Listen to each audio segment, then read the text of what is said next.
Good morning student, welcome to online classes conducted by St. James. यह video class 6 के student के लिए बनाई गई है हिंदी लैंग्वेज। आज सेकंड चैप्टर में एक्सप्लेन करेंगे वर्ड विचार। वर्ड क्या है?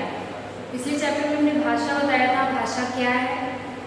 विचारों के आदान प्रदान का माध्यम भाषा है।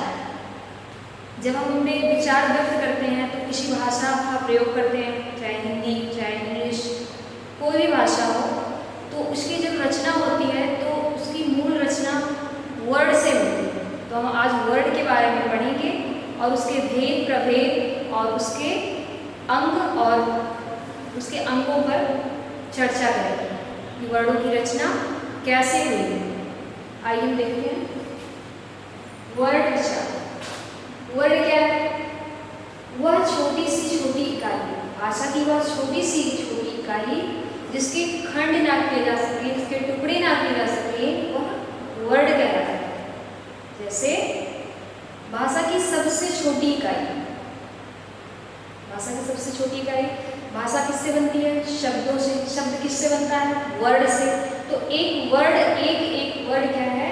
भाषा की सबसे छोटी इकाई, मूल इकाई। जैसे का, ये भाषा की सबसे छोटी इकाई है, ये है हमारा वर्ड। इससे छोटा हम नहीं लिख सकते इसको। जैसे हमने लिखा चल, तो चल के हम टुकड़े कर सकते हैं, च आ ल आ। ये हमारा ये वर्ड विशेष है, एक वर्ड, इन वर्डों से मिलकर हमारा बना है चल। तो वर्ड जो है भाषा की सबसे छोटी इकाई है, इसके हम टुकड़े नहीं किए जा सकते या सबसे छोटे रूप। एक वर्ड भाषा का मूल वर्ड होता है, इसके हम टुकड़े नहीं कर सकते। इसी से शब्दों की रचना होती है, शब्दों से वाक्य बनते हैं, वाक्य से हम अपने विचार व्यक्त करते हैं।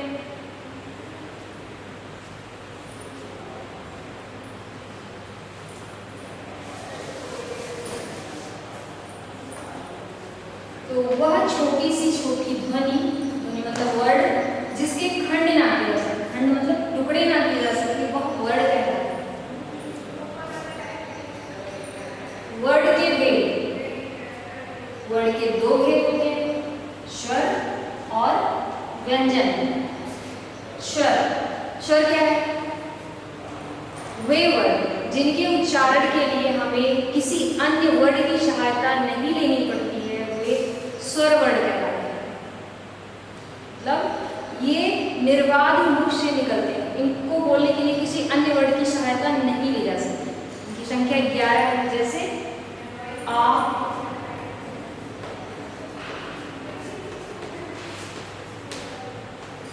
आ,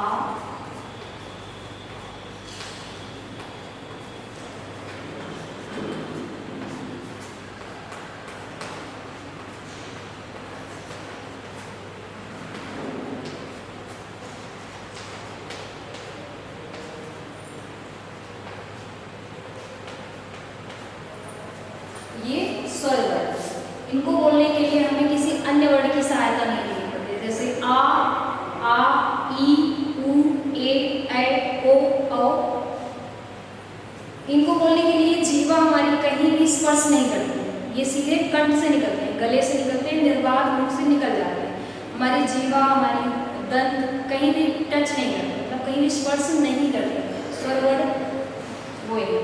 आगे हमारा व्यंजन।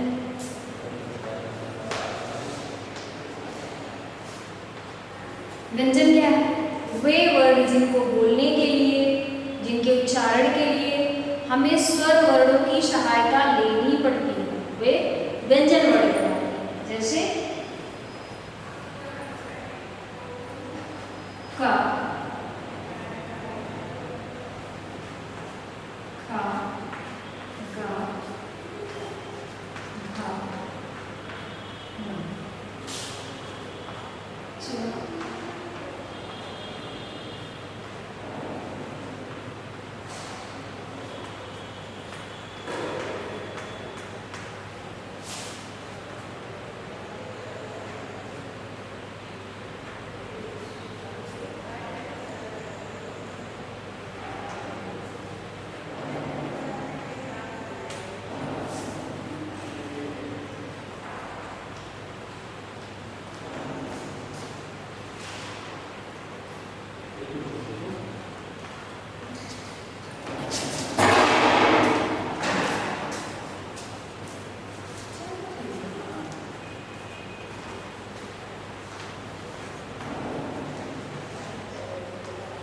मा, ये हमारे व्यंजन वर्ण हैं। व्यंजन वर्णों को बोलने के लिए स्वर की सहायता लेनी पड़ती है।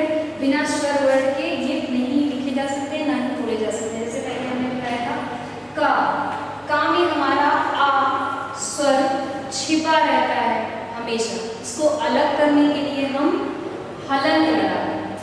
अगर हमने हलंत लगा दिया तो समझो हमने इसमें से आ को अलग कर दिया, वर्ण विच्छेद कर दिया।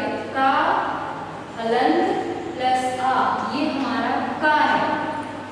इसी तरह खा से हमने जब हलंत लगाया तो इसमें से आ हमने अलग कर दिया,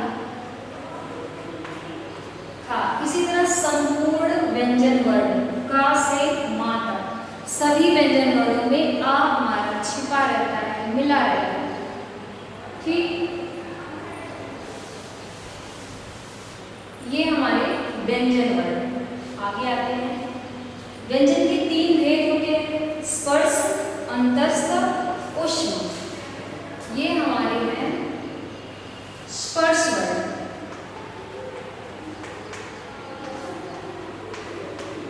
स्पर्श वर्ण मतलब इनके उच्चारण के लिए हमारी जीवा कहीं ना कहीं किसी अंग विशेष को स्पर्श करती है, उसी के आधार पर इनके नाम भी दिए गए हैं। जैसे क से ना, कंठ से इनका उच्चारण होता है, गले से, सीधे गले से। जीवा कहीं किसी अंग विशेष को स्पर्श नहीं करती है। जैसे क, खा, ग, घा, ङा, तो ये कंठ से इसका उच्चारण होता है। दूसरा है च वर्ण है, च, छ, ज, झ, ञ। ताल, च वर्ण का उच्चारण जो है वो तालु से होता है। हमारी जीवा तालु को स्पर्श करती है। जैसे च को स्पर्श करते समय हमारी जीवा जो है वो तालु को स्पर्श कर रही है। च, छ, इसी तरह हम छ का उच्चारण करते हैं तो हमारी जीवा जो है तालु को स्पर्श करती है। ज, झ, ञ, तो ये तालु से इनका उच्चारण है, तालु से इनका उच्चारण होता है। ट, ठ, ड, ढ, ढ़।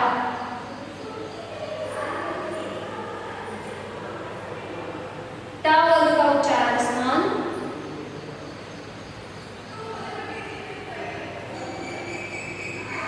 दंत, मूर्धा। कंठ, का वर्ग का उच्चारण स्थान है गला, तालु, उसके बाद आती है मूर्धा। जैसे ट, ठ, ड, ढ, ढ़। जब हम इन वर्णों का उच्चारण करते हैं तो हमारी जीवा जो है मूर्धा को स्पर्श करती है। उसी तरह ता, था, दा, धा, ना। ता से लेके ना तक इन वर्णों का उच्चारण स्थान दंत है हमारी। इन वर्णों के उच्चारण करते समय दांत का सहारा लिया जाता है। जैसे ता, था, दा, धा, ना। हमारी जीवा दंत को स्पर्श करती है, जिनको दंत वर्ण कहते हैं।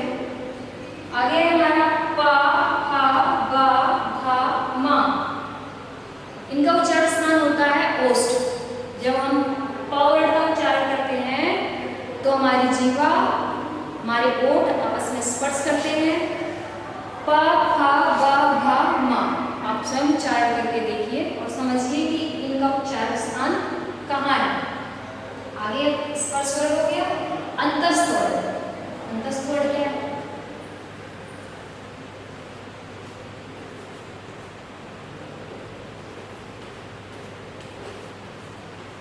ल। अंतस्थ वर्ण, इनका उच्चारण स्थान सीधे गले से होता है। य, व, र, ल। आगे है ऊष्म वर्ण।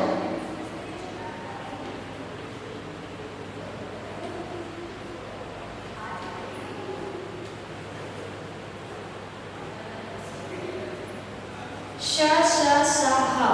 इनका उच्चारण स्थान ऊष्म है। ऊष्म मतलब जिन वर्णों के उच्चारण करते समय ऊष्मा उत्पन्न होती है, मतलब थोड़ा सा घर्षण होता है, उसको ऊष्म वर्ण कहते हैं। श, श, श, ह। उसके बाद है संयुक्त व्यंजन।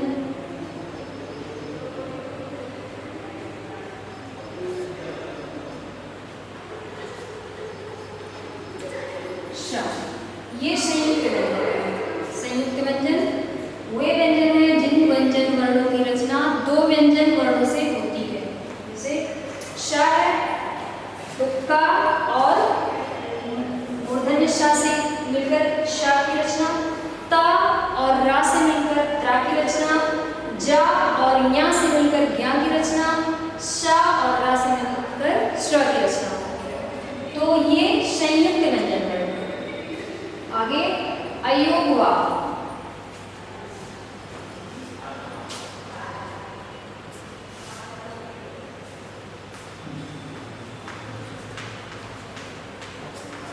अयोगवा, अयोगवा की संख्या 2 है।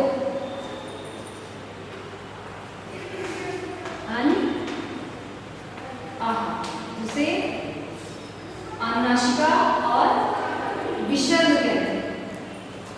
अनुनासिका, विसर्ग कहते हैं। हलंत हमने आपको पहले बताया था। हलंत क्या है? हलंत की चिन्ह है ये। जब हम व्यंजन वर्णों को स्वर से अलग करते हैं, मतलब जब वर्ण विच्छेद करते हैं तो हम हलंत का प्रयोग करते हैं। आगे है हमारा अनुनासिका।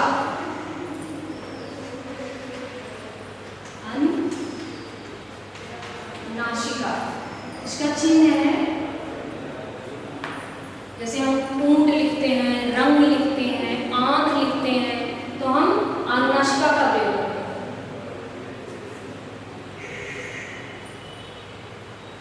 तो ये था हमारा वर्ण विचार। सबसे पहले हमने वर्ड की परिभाषा देखा, फिर वर्ण के भेद, स्वर और व्यंजन, फिर स्वर के 3 भेद होते हैं, हर्ष, दीर्घ, प्लुत। जैसे कि यहाँ देखिए, हर्ष स्वर वह स्वर जिनको बोलने में कम समय लगता है, वो हर्ष स्वर होते हैं।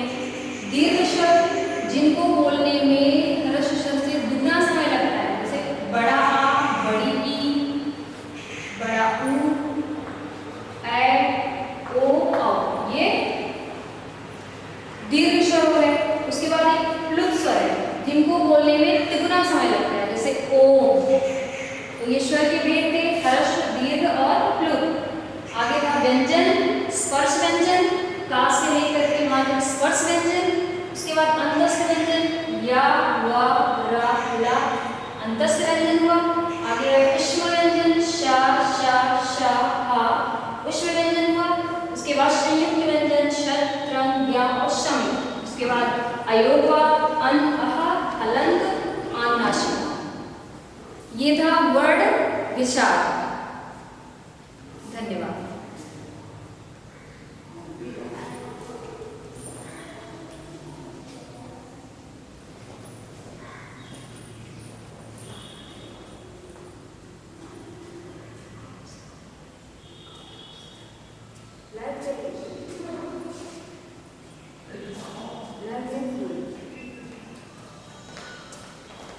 हेलो।